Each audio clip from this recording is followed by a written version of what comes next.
Amém, irmãos. Amém. Graça e paz a todos.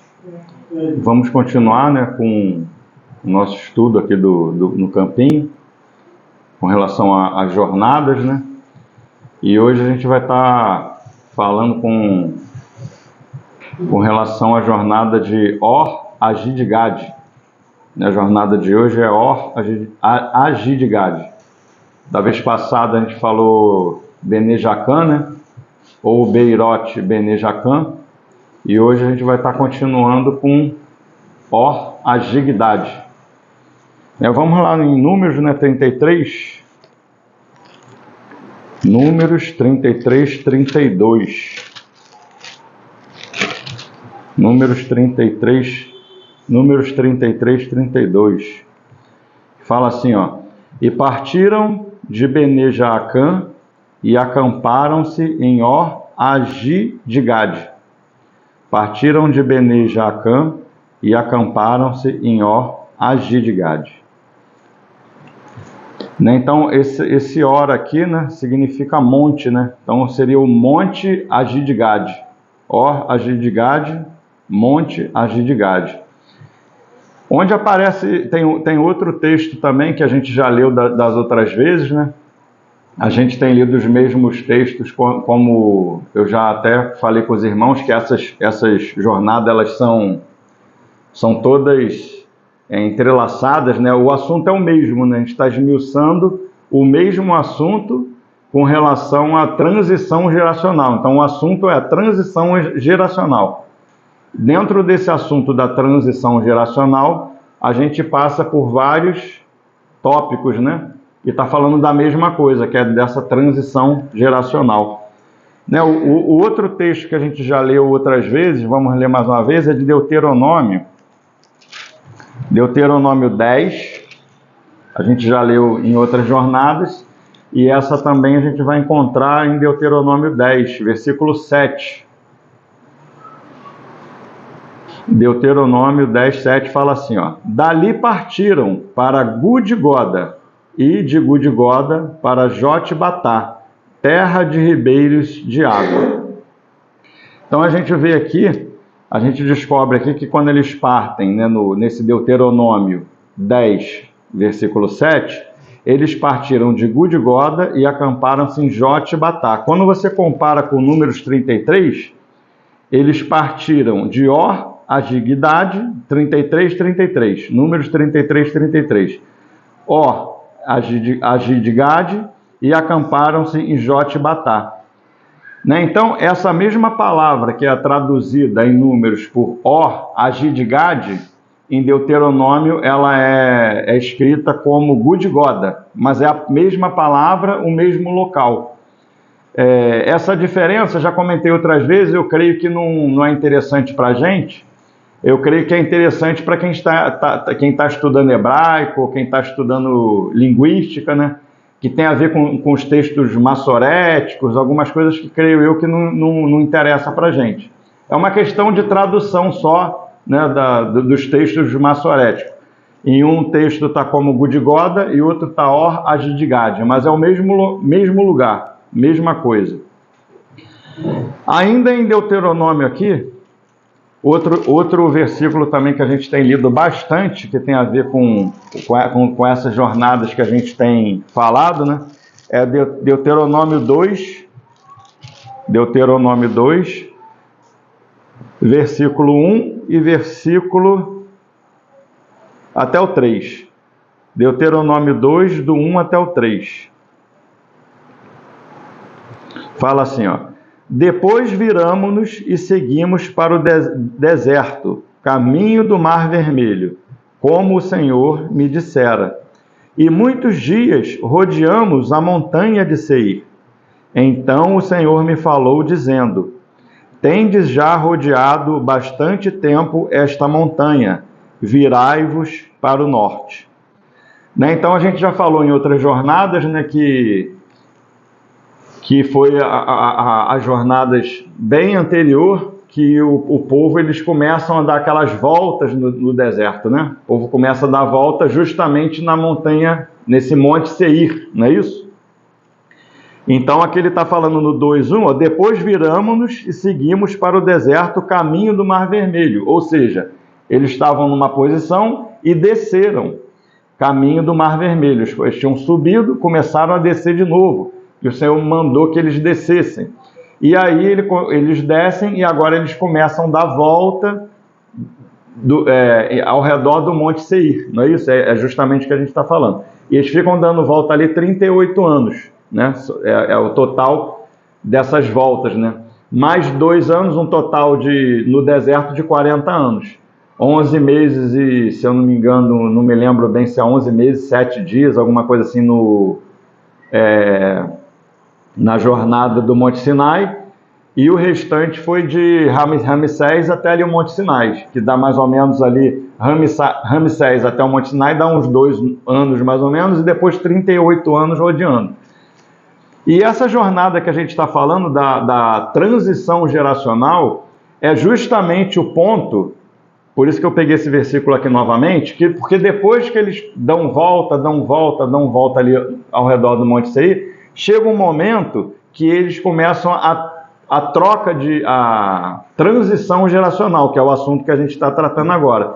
Então, essa transição de geração, ela acontece justamente aqui, quando o Senhor fala para ele aqui no 3, ó, tende, Deuteronômio 2:3, tende já rodeado bastante tempo esta montanha, virai-vos para o norte.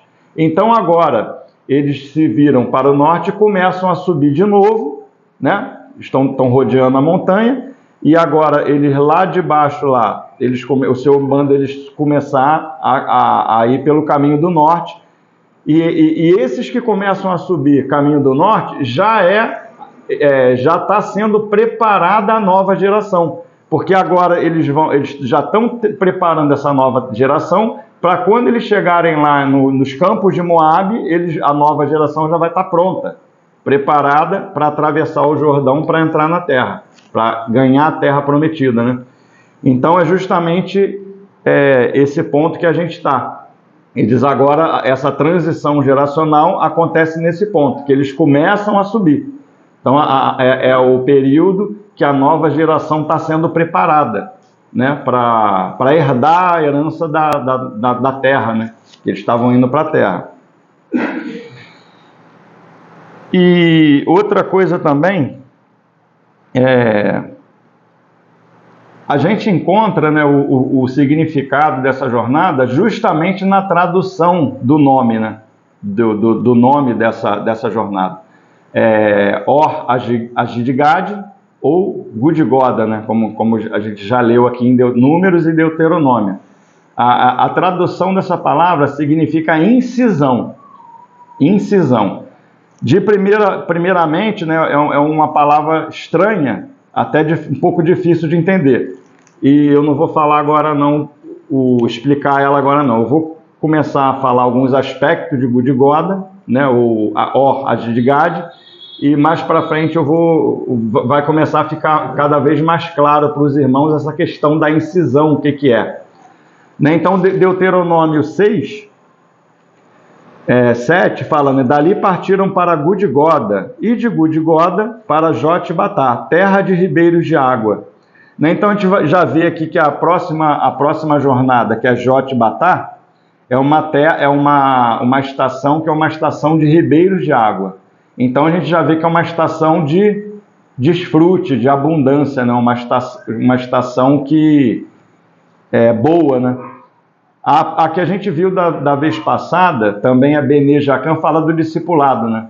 Então ali primeiro eles transmitem a palavra, né, o depósito, é transmitido o depósito, a palavra, com clareza, né, para que eles possam compreender as Escrituras. A velha geração passa isso para a nova geração, a palavra, né? Um passo além de você dar a palavra ou de você ter a palavra, é você ser um discípulo, né? Isso já é mais um passo.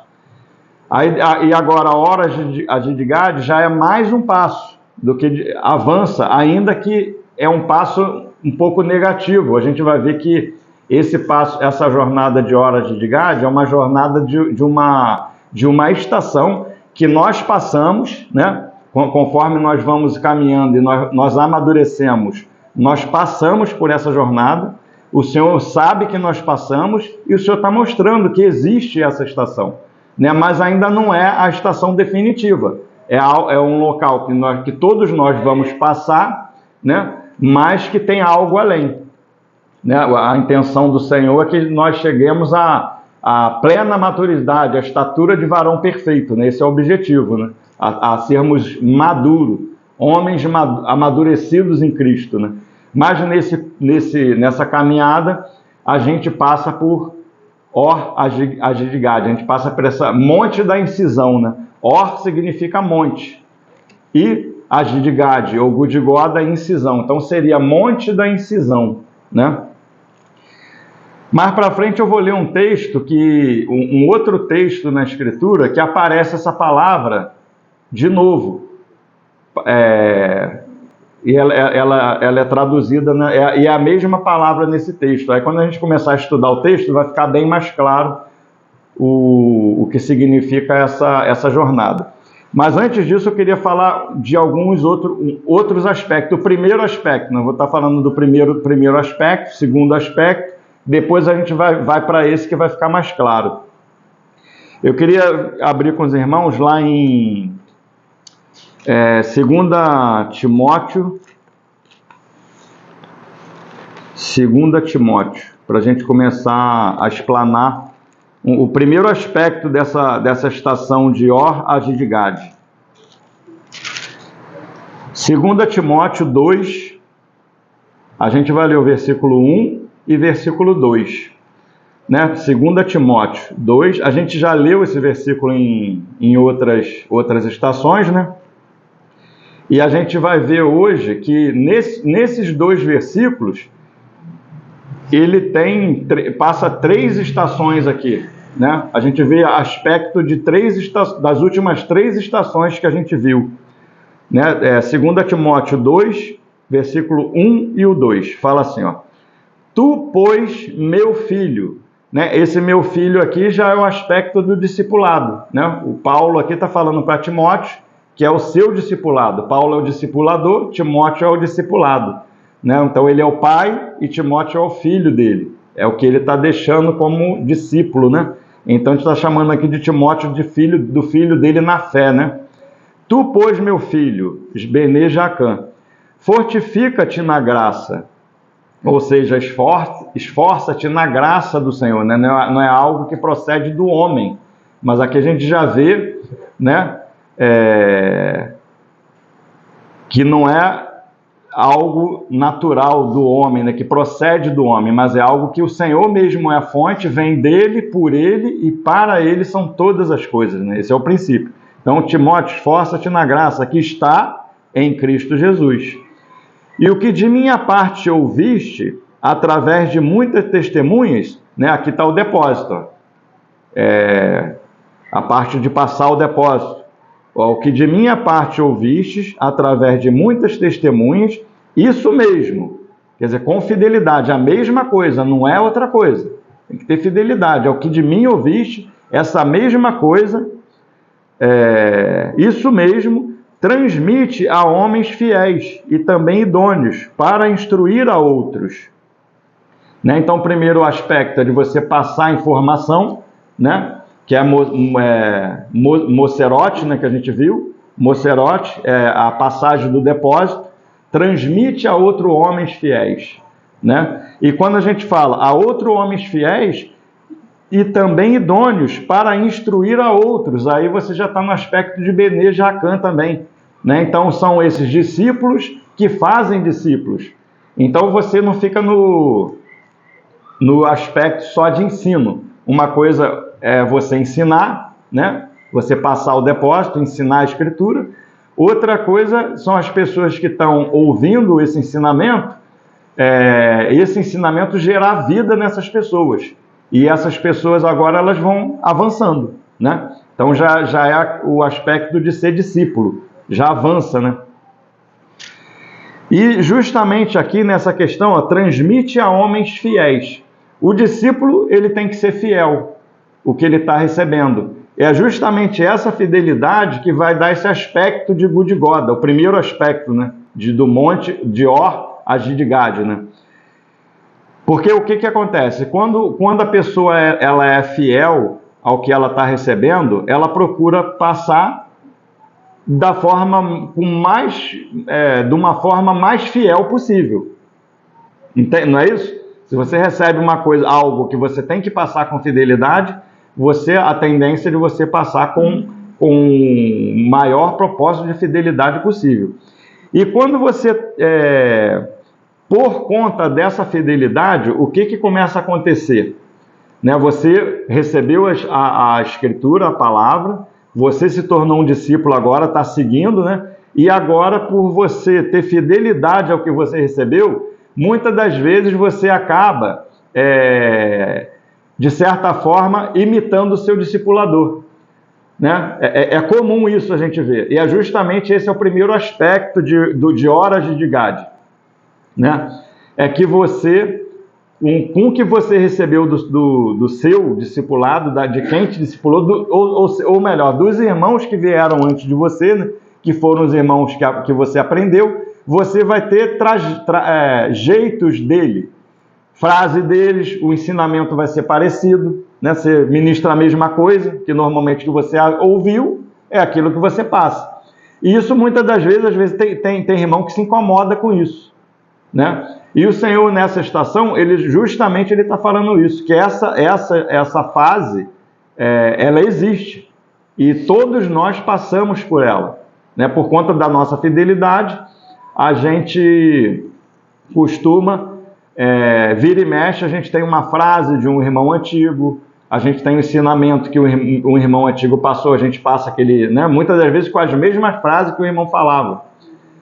Né, irmão, poxa, isso aí a gente costuma falar, pô, isso aí quem ministrava, esse era o irmão tal, era o irmão fulano. Daqui a pouco eu vou dar até um exemplo do Clécio, que eu tinha uma frase do Clécio, que os irmãos falam muito até hoje, inclusive eu falo também, e essa frase do Clécio, ela tem a ver com Or a Gid-Gad. Que o irmão Clécio, ele sempre falava que quando a pessoa não conhece a Escritura, ela improvisa. Né? Isso é Or a Gid-Gad.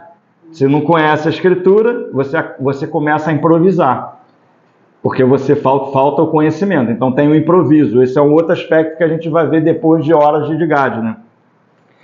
Então esse é o primeiro aspecto. O discípulo, ele se coloca muitas das vezes igual ao seu discipulador. E essa não é uma fase definitiva. O discípulo, ele tem que ter um aspecto de Cristo.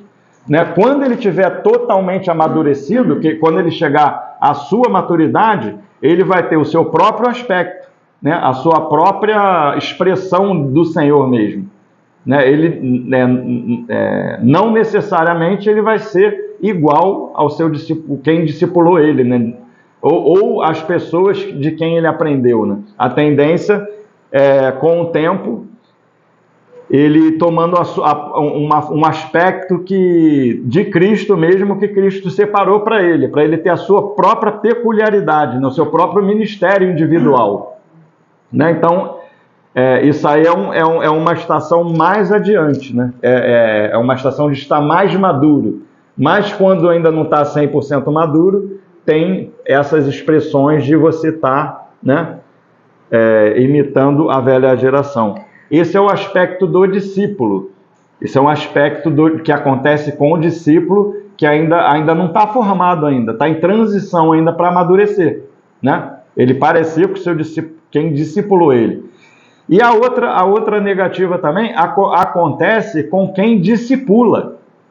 Quando quem está discipulando ele também é uma pessoa que não tem maturidade, isso é falta de maturidade do discipulador, de quem ensina.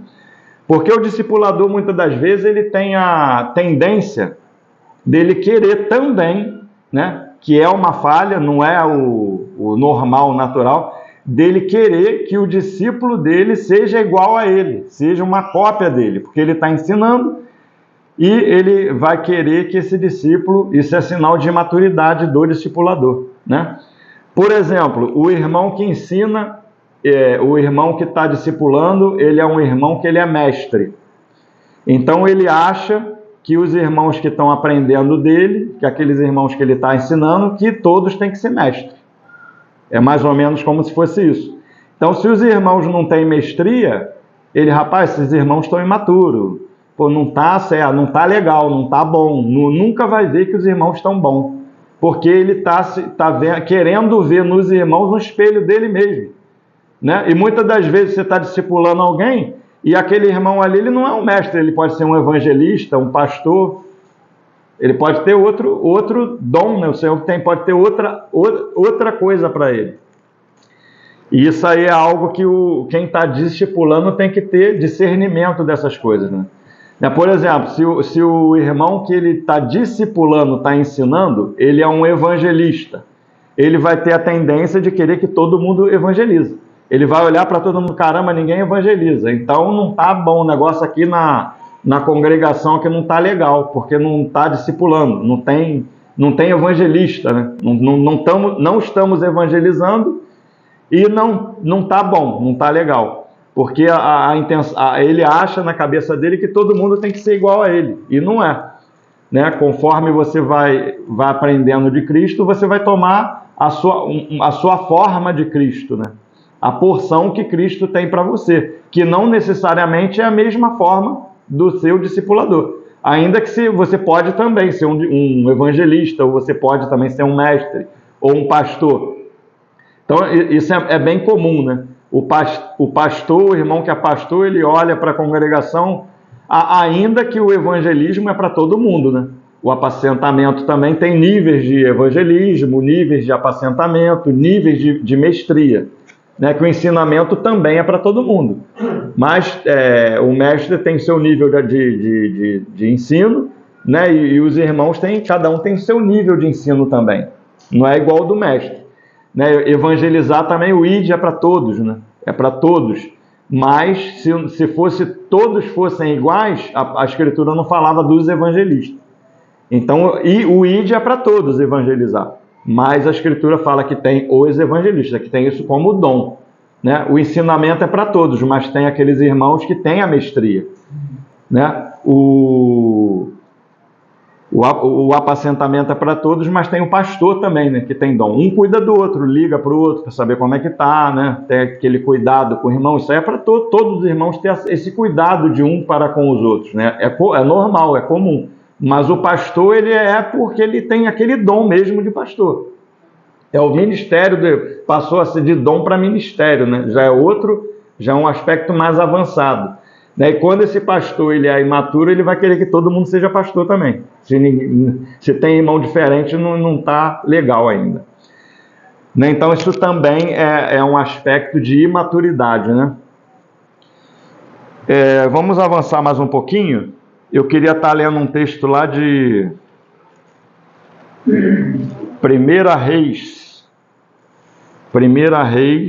18, versículo 28.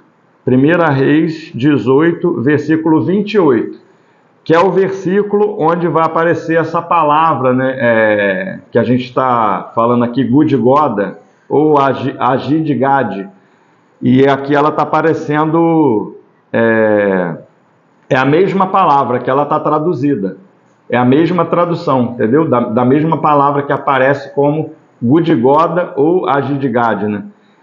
28 fala assim, ó: e eles clamavam em altas vozes, se retalhavam com facas e com lancetas, segundo o seu costume, até derramarem sangue, né? Então essa palavra aqui, ó, se retalhavam, ela é a mesma palavra de Gudigoda ou Agidgad. Aqui está traduzida como se retalhavam, né? Ou se faziam incisões em si, né? Com lancetas, segundo o costume, se cortavam até sair sangue, né? E isso aqui é justamente o que significa incisão, essa incisão, que agora vamos começar a estudar esse texto aqui de 1 Reis 18, vai começar a ficar claro o que seria isso. Então a gente vai começar falando aqui de 1 Reis 18, do contexto, né, de 1 Reis 18. 1 Reis 18 é o reinado de Acabe, né?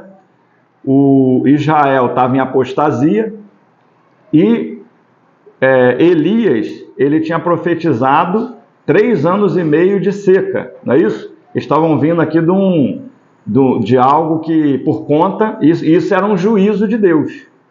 Deus ele estava julgando a idolatria do povo. O povo estava em apostasia, estava em idolatria, e Deus estava julgando.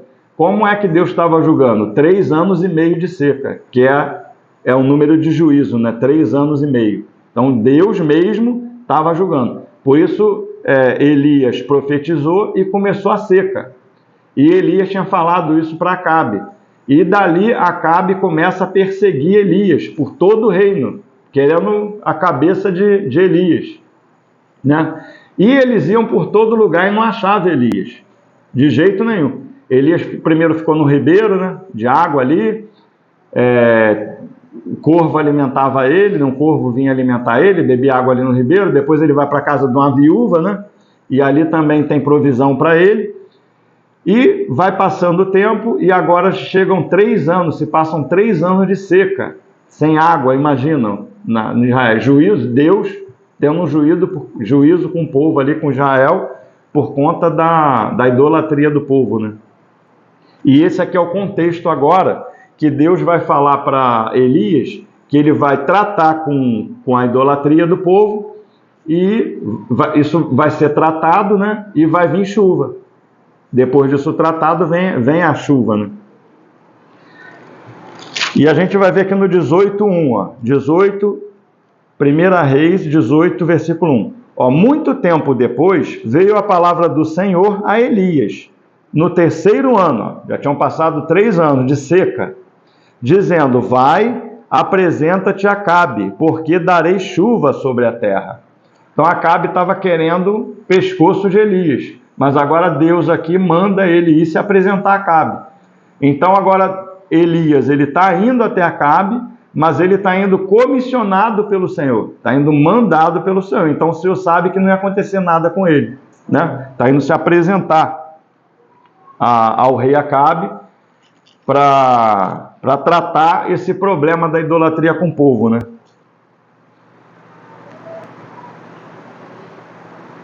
Ó, aí no 18, ó, versículo 18, 1 Reis 18, 18. Respondeu Elias. Então, vamos ver o 17.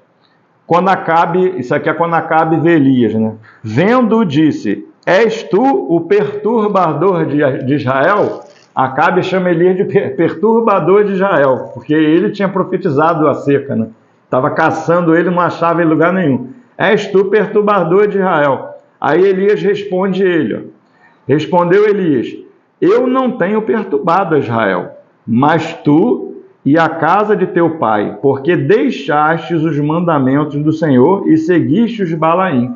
Então agora começa a falar o motivo. Não sou eu que estou perturbando, não. É você e a casa de teu pai. Por quê? Porque deixastes os mandamentos do Senhor, né? Não estavam seguindo mais o Senhor. Então agora Elias, ó, ele vai falar 19, né? Ó, agora, pois, manda ajuntar a mim todo Israel no Monte Carmelo, como também os 450 profetas de Baal e os 400 profetas do poste ídolo, que comem da mesa de Jezabel. Versículo 20. Então enviou Acabe mensageiros a todos os filhos de Israel e ajuntou os profetas no Monte Carmelo. 21. Então Elias se chegou a todo o povo e disse: até quando cocheareis entre 2 pensamentos? Se o Senhor é Deus, segue-o. Se é Baal, segue-o. Porém, o povo nada lhe respondeu. Por enquanto, só até aí. Então, a gente vê aqui, né, que o povo ele cocheava entre 2 pensamentos. Ou seja, por não ter princípio lá, eles seguiam com dúvida. Eles tinham dúvida se as coisas que aconteciam ali, se era adoração a Deus ou se era para Baal. Eles não tinham certeza. Estavam confusos por conta da falta de princípio, né? Às vezes eles achavam até que era Deus. Aquela manifestação, as manifestações que eles viam, eles achavam que aquilo dali era Deus. Então ficavam cocheando em dois pensamentos, né? Por conta da falta de princípio que tinha, então gerava confusão no povo. O povo ficava confuso. É Deus? É Baal? É Deus? E Elias está falando disso, né? Estavam em confusão porque não tinha uma definição clara das coisas. O povo não tinha clareza das coisas, né? Versículo 22. Então disse Elias ao povo: só eu fiquei dos profetas do Senhor, e os profetas de Baal são 450 homens. Então aqui primeiro Elias começa a falar, né? Só eu fiquei dos profetas do Senhor, que eles matavam os profetas, né? Nessa época que eles estavam pegando os profetas do Senhor e matando geral. Estavam caçando Elias também, só não mataram porque não acharam.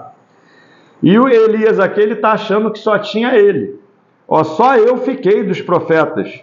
E os profetas de Baal são 450. Mas quando você vê aqui no 1 Reis 19, ele vai repetir isso no versículo 10. Elias repete de novo. Ainda depois de passado isso, ele ainda acha que ele estava sozinho. Ele tá pensando que está sozinho, né? Ele respondeu, 1 Reis 19, versículo 10. Ele respondeu, Elias respondendo, né? Tenho sido zeloso pelo Senhor, Deus dos exércitos, porque os filhos de Israel deixaram a tua aliança, derribaram os teus altares e mataram os teus profetas. Mataram os profetas. A espada. Eu fiquei só. Está achando aqui que ele ficou só. E procuram tirar minha vida. Né? Ele ainda acha que ele ficou sozinho ali. Aí agora o versículo 18. 1 Reis 19, 18. Agora é o Senhor falando para ele, né? Também conservei em Israel 7.000, todos os joelhos que não se dobraram a Baal e toda a boca que o não beijou. Então agora o Senhor está revelando para ele que ele não era só ele que estava, que o Senhor, além dele, o Senhor tinha conservado 7.000. Então o Senhor fala, também conservei em Israel 7.000, todos os joelhos que não se dobraram a Baal e toda a boca que não beijou. Né?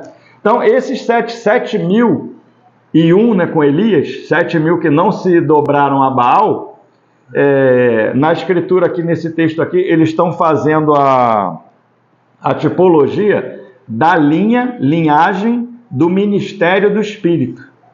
Então aqui Elias, a representação de Elias aqui nesse texto é a linha do ministério do Espírito. E esses 7.000 também que não se dobraram é a linha do ministério do Espírito também. E como esses 7.000 eles se guardaram, né? Diz que tinha, aqui se você for ver antes o 18, 1 Reis 18, quando você segue lá, eu não vou ler agora para a gente remir um pouquinho o tempo, tinha um moço, deixa eu ver aqui o nome dele aqui, Obadias, ele colocava os profetas em covas, caverna, e ele cuidava de 50 e 50, ele dava pão e água. E o Senhor conservou eles ali naqueles esconderijos ali subterrâneos. Então, quer dizer, eles não apareciam. Né? Então, a tipologia aqui dessa linhagem do Espírito é uma linhagem que não aparece. Ela está subterrânea. Né? Não dá para você ver. Muitas das vezes você acha até que não tem. Mas tem. O Senhor conservou. O Senhor conserva essa linhagem do Espírito. Ainda que muitas das vezes não apareça. Mas o Senhor está conservando. Né? Então, essa é a tipologia do ministério do Espírito. Estão ali na caverna, estão guardados pelo Senhor, muitas das vezes não aparece, mas o Senhor está guardando. Não é só você não, Elias, tem 7.000 aí que eu guardei. Amém. Mas a Elias achava que era só ele, achava que estava sozinho. Né? Vamos voltar lá para o 18, 1 Reis 18, eu li o 22, né? 23. 1 Reis 18, 23. Então agora Elias vai falar, deem-se-nos, pois, 2 novilhos. Escolham eles para si um dos novilhos, e dividindo-os em pedaços, o ponham sobre a lenha, porém não lhe metam fogo. Eu prepararei o outro novilho e o porei sobre a lenha, e não lhe meterei fogo. Né? Então aqui Elias está falando, né? Está pedindo 2 novilhos, está falando para os profetas de Baal escolher um, né? Lógico, o outro que sobrava era o dele. Traz 2. Se vocês escolhem, ainda deixa eles escolherem. Escolhe lá o de vocês, o outro que sobrar é o meu. Vocês vão cortar esse novilho em pedaços, vão colocar o novilho em pedaços, vão pôr sobre a lenha, porém não limita, só não pode botar fogo. E Elias ia fazer a mesma coisa. Né? Então ali ele está apresentando o serviço, a tipologia aqui dele está apresentando o serviço dele. Né? E tu vê que o serviço é igual, todos os 2 têm um novilho, todos os 2 vão botar o novilho na lenha, né? É o mesmo serviço. Né? Então a gente sabe que a tipologia do Novo Testamento, os sacrifícios do Novo Testamento são outros sacrifícios, né?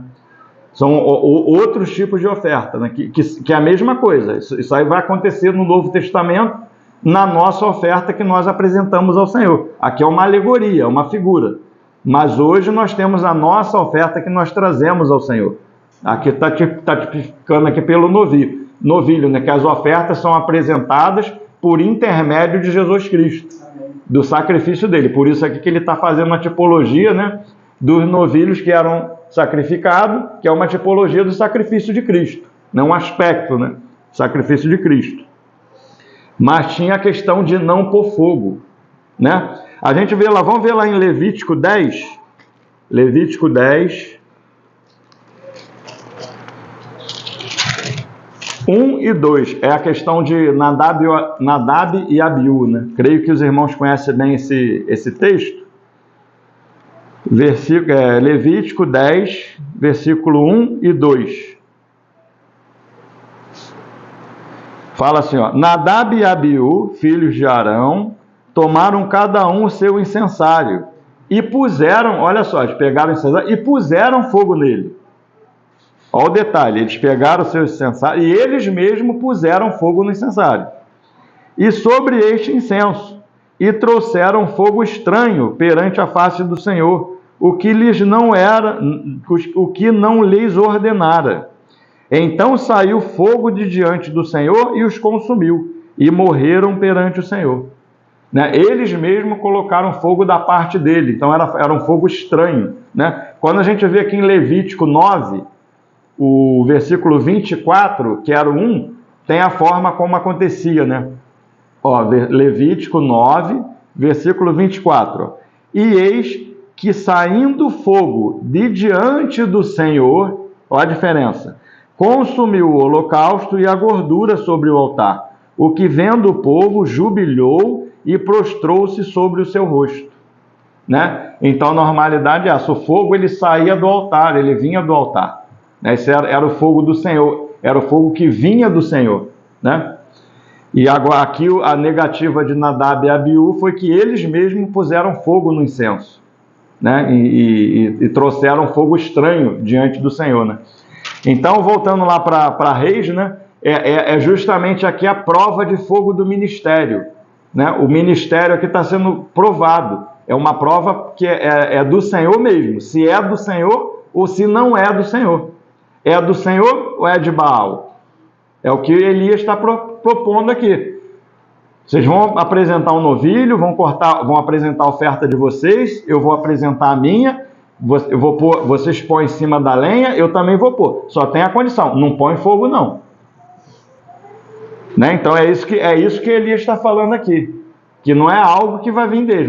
Eles não vão colocar fogo na oferta. Né? Versículo 24, 1 Reis 18, 24. Fala assim, ó, então invocai o nome do vosso Deus, e eu invocarei o nome do Senhor.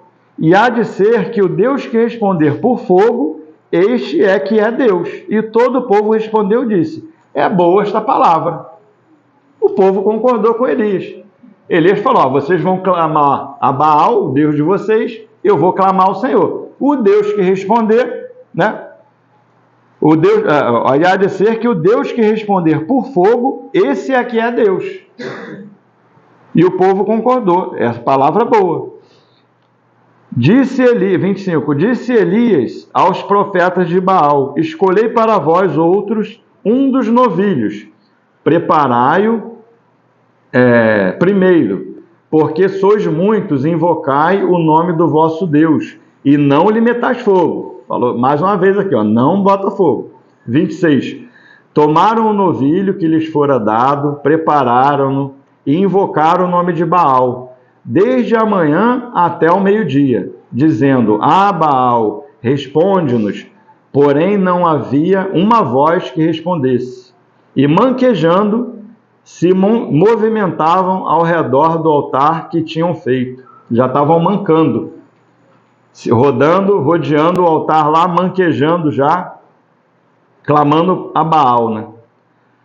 27. Ao meio-dia, Elias zombava deles, dizendo: clamai em altas vozes, porque ele é Deus. Pode ser que esteja meditando, ou atendendo a necessidades, ou de viagem, ou a dormir e despertará. Elias ainda zombava deles, né?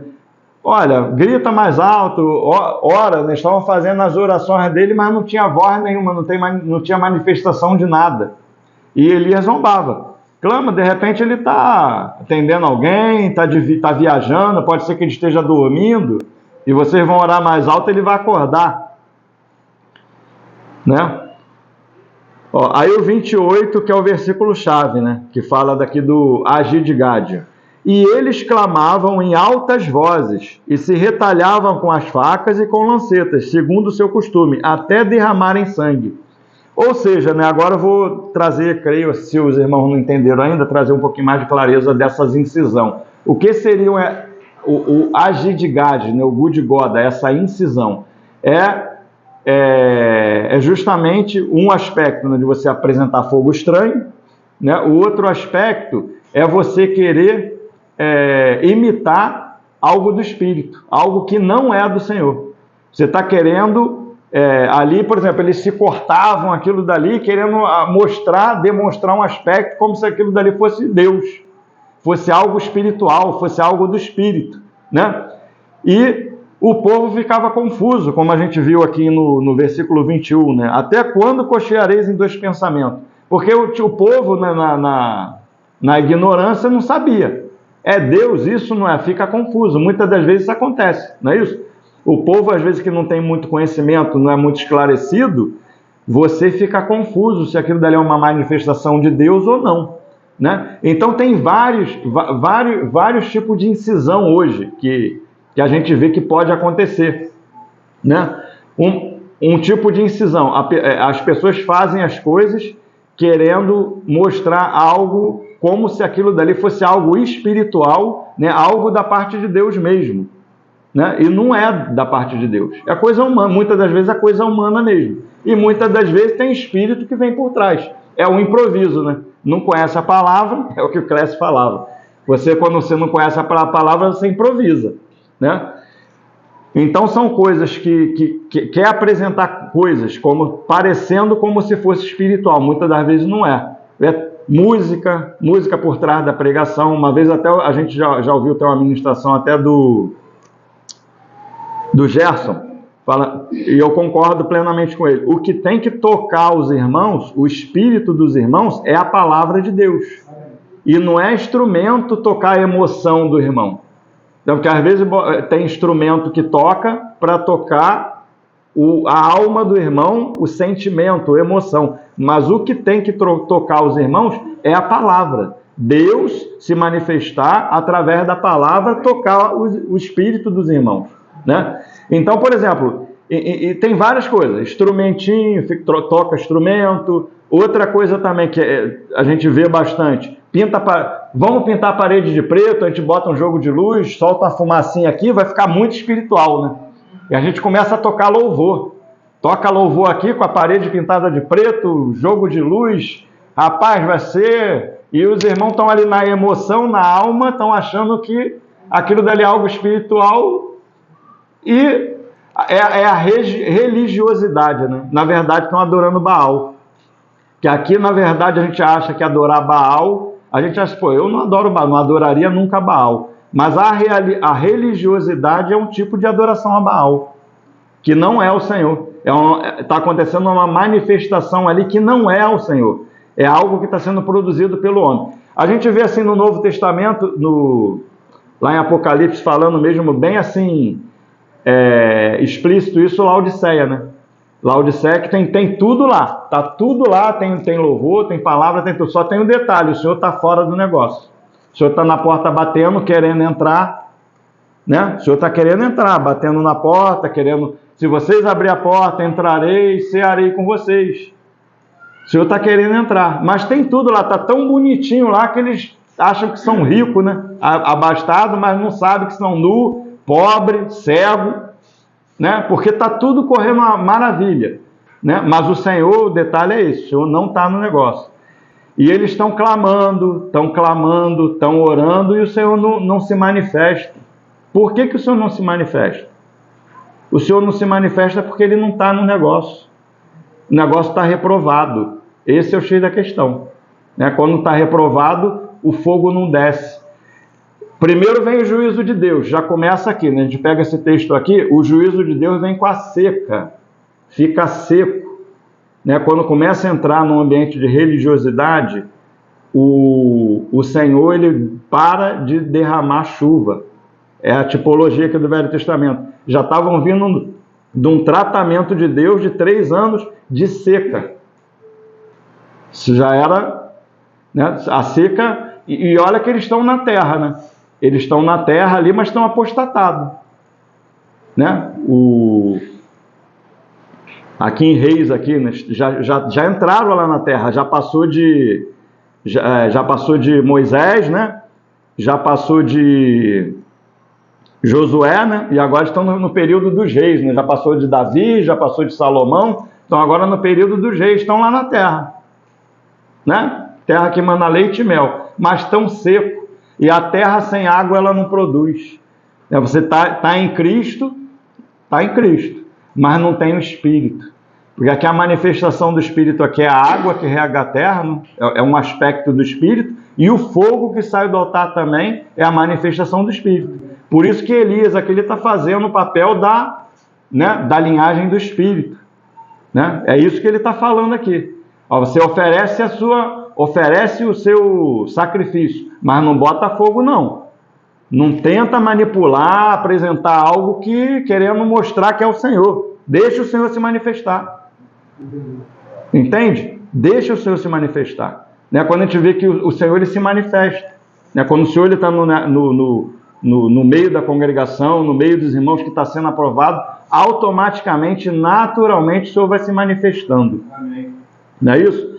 Então é coisa que o homem tenta produzir, né? Outro aspecto também que eu não vou ler, mas os irmãos depois se quiserem ler também em casa, é muito característico disso aí, é a questão de Abraão.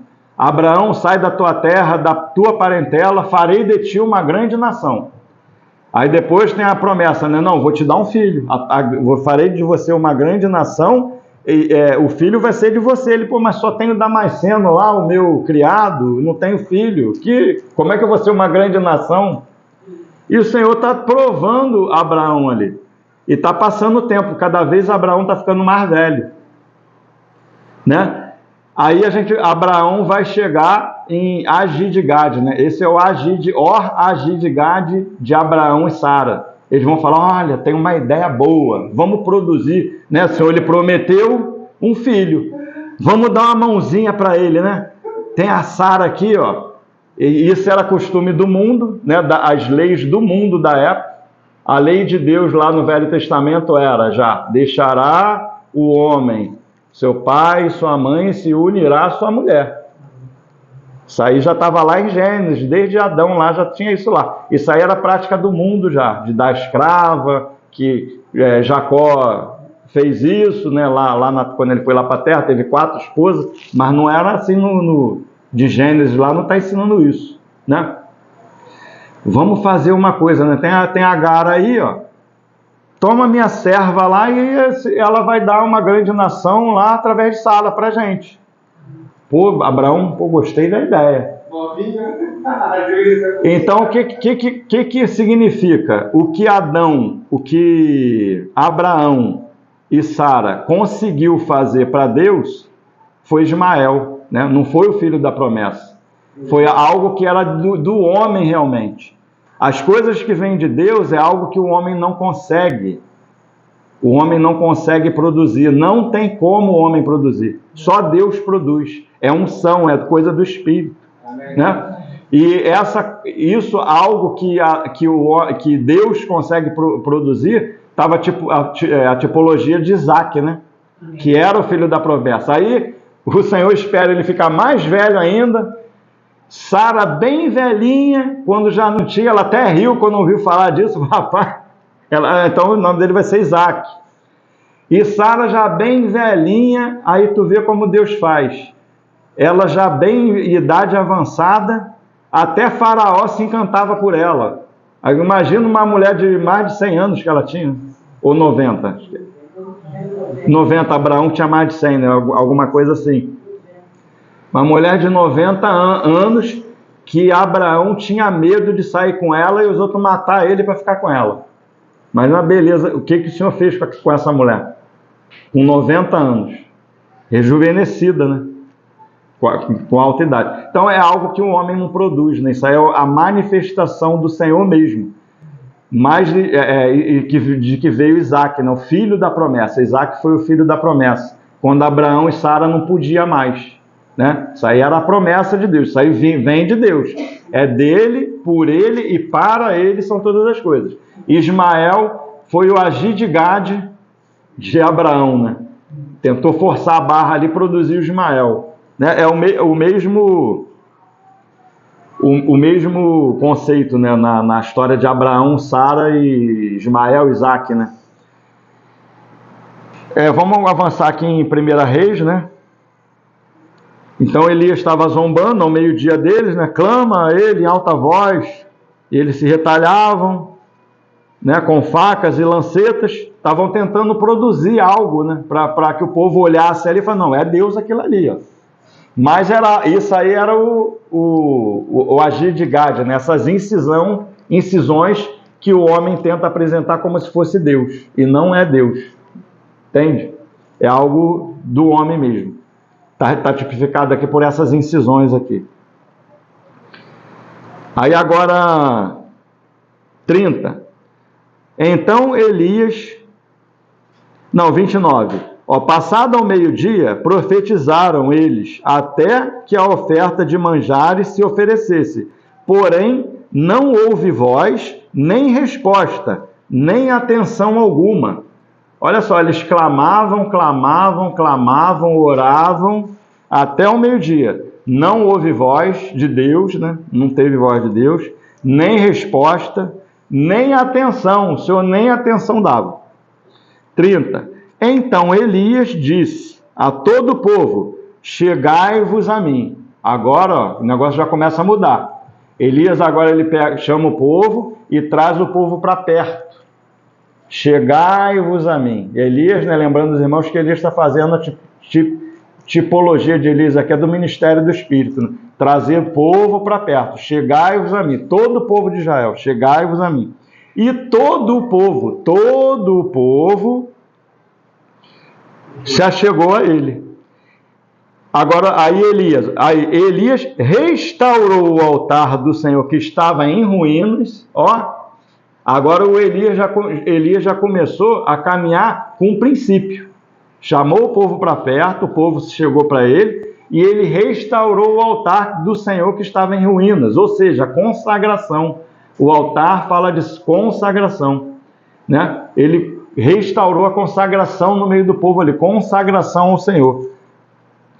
Tomou 12 pedras, 31, segundo o número das tribos dos filhos de Jacó, ao qual viera a palavra do Senhor, dizendo, Israel será o teu nome. Ou seja, tomou 12 pedras dos filhos de Jacó. Ou seja, ele incluiu toda a igreja, todos os filhos de Israel. 12 pedras, não deixou ninguém de fora. Incluiu todo mundo na consagração ali do altar ali. Incluiu todas as 12 tribos. Não deixou ninguém de fora. Não excluiu ninguém, né? Vê a palavra do Senhor dizendo: Israel será o teu nome. Com aquelas pedras edificou o altar em nome do Senhor. Depois fez um rego ao redor do altar tão grande como para semear 2 medidas de semente. Então armou a lenha, dividiu o novilho em pedaços, pô-lo sobre a lenha, e disse: enchei de água 4 cântaros, e derramai-a sobre o holocausto e sobre a lenha. E disse ainda: fazei-o 2ª vez, e o fizeram. Disse mais: fazei 3ª vez, e o fizeram 3ª vez. Quer dizer, lembrando aqui que eles estavam vindo numa condição de 3 anos de seca. 3 anos de seca. E Elias vai pegar aqui, mandar eles pegar 4 cântaros. Imagina a falta d'água que estava lá. Mas Elias, ele estava comissionado para o Senhor, e o Senhor já tinha falado para ele que ia fazer chover. Então ele estava ali crendo que ele podia acabar com aquela água ali.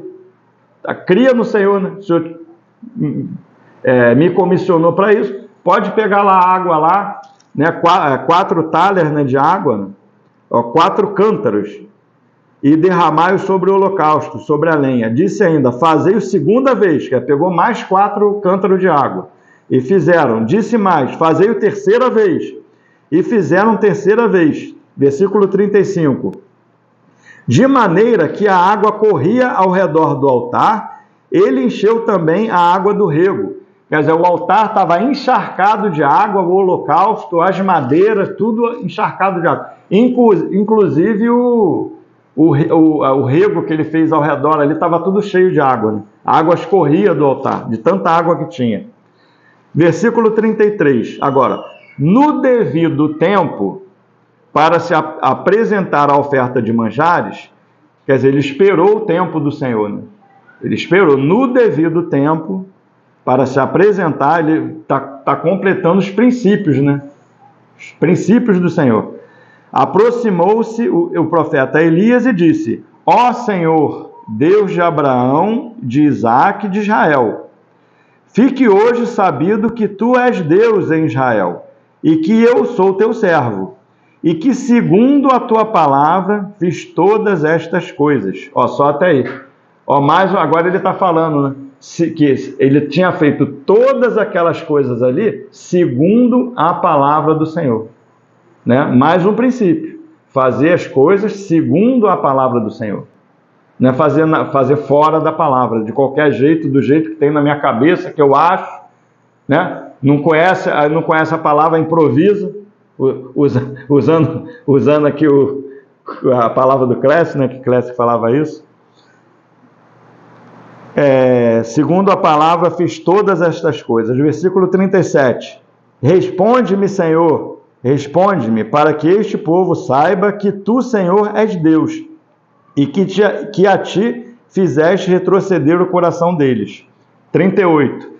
Então caiu o fogo do Senhor e consumiu o holocausto, e a lenha, e as pedras, e a terra, e ainda lambeu a água que estava no rego. O que, vendo todo o povo, caiu de rosto em terra e disse: o Senhor é Deus, o Senhor é Deus. Disse-lhe Elias: lançai mão dos profetas de Baal, que nenhum deles escape. Lançaram mão deles, e Elias os fez descer ao ribeiro de Quizon, e ali os matou. Então a gente vê que Elias vem nos princípios, né? Restaura o altar, fazendo tudo segundo a palavra, né? Comissionado pelo Senhor. E o Senhor respondeu pelo Espírito ali, né? Vamos ver um texto de Zacarias 4. Zacarias 4. 6, também bem conhecido dos irmãos, né?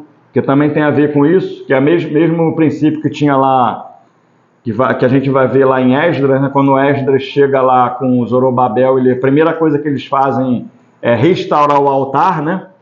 Esdras restaura o altar, e aqui o profeta, depois tem oposição, né? A obra tem oposição, questão da obra, então o Senhor manda Ageu e Zacarias para profetizar o povo, para que a obra continuasse, né? Então o Senhor vai falar para Zacarias, né?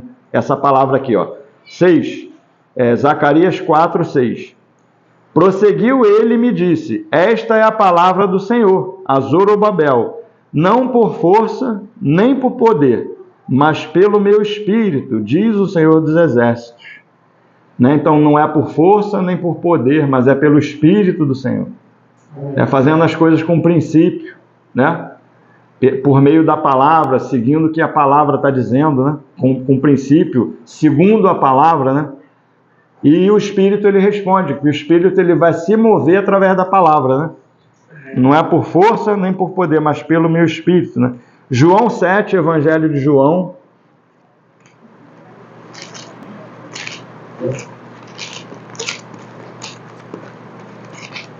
E depois a gente vai voltar aqui para Reis. João 7:38.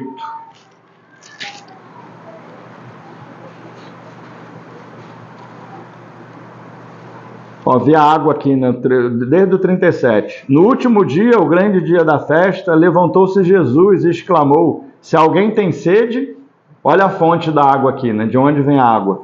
Venha a mim e beba. Quem crê em mim, como diz as Escrituras, do seu interior fluirão rios de água viva. Olha as águas jorrando aqui, né? Isto ele disse com respeito ao Espírito que haviam de receber os que nele crescem. Pois o Espírito até aquele momento não fora dado, porque Jesus não havia sido ainda glorificado. Mas depois do sacrifício de Cristo e a ascensão, né? Morte, ressurreição, ascensão, o Espírito foi derramado, né? Então aqueles que têm sede, indo a Cristo, né? Crendo nele, como diz a Escritura, do seu interior fluem rios de água viva, ou seja, o Espírito Santo, né? Fluindo daqueles que creem, né?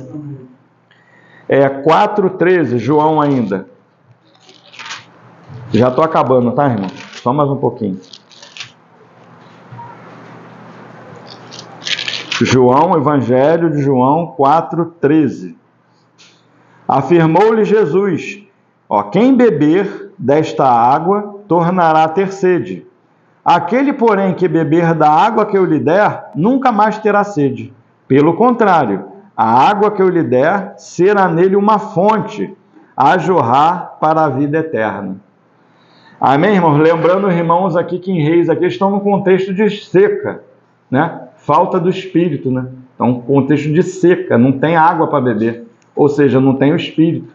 É um juízo de Deus, né, para eles aqui, para tratar com eles ali naquele tempo, né?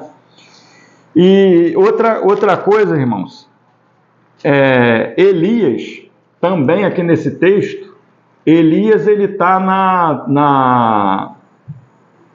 na sua transição geracional também. Elias ele está passando por Moserote, Bene Jacã, né? Elias também está nesse processo de Moserote, Bene Jacã, né? Conforme a palavra, ajeitando as coisas, porque ele vai passar também o bastão dele, ele vai passar a transição dele. Então, por isso que o Senhor está conservando ele aqui, está tratando, colocando as coisas em ordem em Israel, né? Elias, ele está fazendo essas coisas, colocando as coisas em ordem, porque já ele vai passar o bastão dele, né? Então, aqui em 1 Reis 19, o Senhor vai falar das últimas orientações para Elias, né? 1 Reis 19, a partir do 15. Disse-lhe o Senhor, está falando aqui para Elias, né? Vai, volta ao teu caminho, para o deserto de Damasco, e em chegando lá, unge a Azael, rei sobre a Síria, a Jeú, filho de Ninzi, ungirás rei sobre Israel, e também Eliseu, filho de Safate, de Abel Meolá, ungirás profeta em teu lugar. Então, olha só, ele já ia ungir, né, Eliseu no lugar dele, já estava passando o bastão também. Então ele está colocando as coisas em ordem lá em Israel, e porque ele vai ter que ungir esses reis aqui, e ungir também Eliseu no lugar dele mesmo, porque ele já vai, né, no caso de Elias, vai ser tomado pela carruagem de fogo, né? Então, irmãos, eu creio que essa porção tá boa, tá bem, a porção tá bem explicada, creio eu, né? Se os irmãos tiverem a abrir agora para os irmãos estar fazendo pergunta ou acrescentando mais alguma coisa, vou deixar os irmãos à vontade, tá bom? Amém? Amém. Os irmãos podem perguntar ou exclui